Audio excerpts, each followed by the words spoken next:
मेरा नाम फूलन देवी है, लोग बैंडिट क्वीन के नाम से जानते हैं। और हमें पता नहीं था कि इतना संघर्ष करने के बाद हम जिंदा रहेंगे और आज आप सबके बीच में भी पहुंचेंगे, इतना मान सम्मान भी हम पाएंगे, ये हमने कभी नहीं सोचा था। 4 साल हम जंगल में भटके। आपको पता होगा कि हमारे हिंदुस्तान में नहीं कहना चाहिए ऐसे मौके पर, कहूंगी, बताऊंगी जो मेरे पे बीती है, कि हमारे सामंतशाही लोग, पैसे वाले लोग और खासकर मैं जात का नाम लूंगी तो लोग कहेंगे दुबई में जाके जात पुकारी रहेंगे। ऐसे ऊंची जाति के लोग जो जात पात को मानते हैं, हम जैसे गरीबों को, दलितों को, दबे कुचलों को, अल्पसंख्यकों को एकदम ये सोचते हैं जी कीड़े मकोड़े हैं, जी इंसान नहीं है।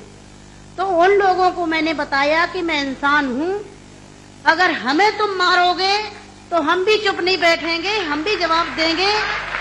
और इसलिए मैंने कई दफे सोचा कि मैं आत्महत्या कर लूं, मर जाऊं, पर मैंने सोचा कि मरती तो हजारों लड़कियां रोज हैं।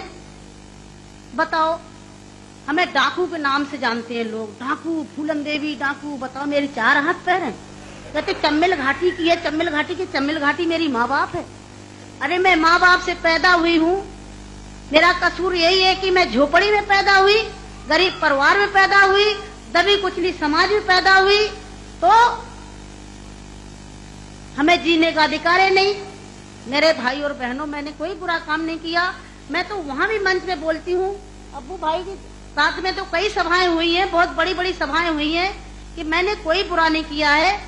आपने सुना होगा, सुना का आप तो वहीं के सब रहने वाले हैं, कुछ हमारे भाई हैं यहाँ के, है कि एक सीता के कारण इतने बड़े जो रावण का आज तक पुतला फूंकते हैं, उसका यही कसूर था कि खाली एक औरत को उठा ले गया तो आज तक पुतला फूंकते हैं। मैंने क्या बुरा किया? मेरे साथ भी ऐसे रावणों ने अत्याचार किया, मैंने उन रावणों को जवाब दिया। फूलन देवी वो डाकू है, डाकू है।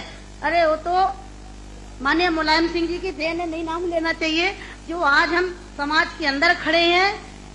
और नहीं तो इतनी बड़ी साजिश रची थी, हमने कोई बुरा काम नहीं किया। जिन्होंने हमें सताया, हमें समाज में रहने लायक नहीं रखा, तो गुस्सा में इंसान अच्छा काम नहीं करता, गुस्सा में गलत ही करता है।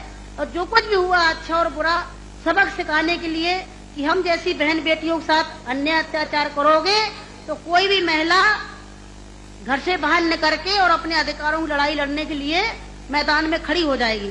तो मेरे भाई और बहनों, हमें तो डाकू घोषित कर दिया। जब मैं चुनाव लड़ने जाती हूँ तो सब एक ही भाषण रहते हैं, किसी के और कोई भाषण नहीं रहते हैं।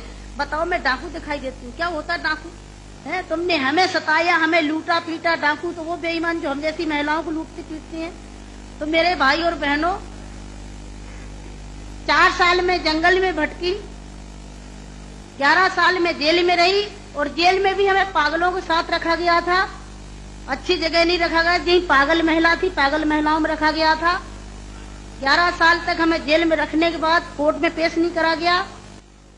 और जब जेल से छोड़े गए तो बहुत बड़ा हमारे हिंदुस्तान में तूफान आया कि इतनी बड़ी डाकू को छोड़ दिया गया, बहुत बड़ा अन्याय हुआ।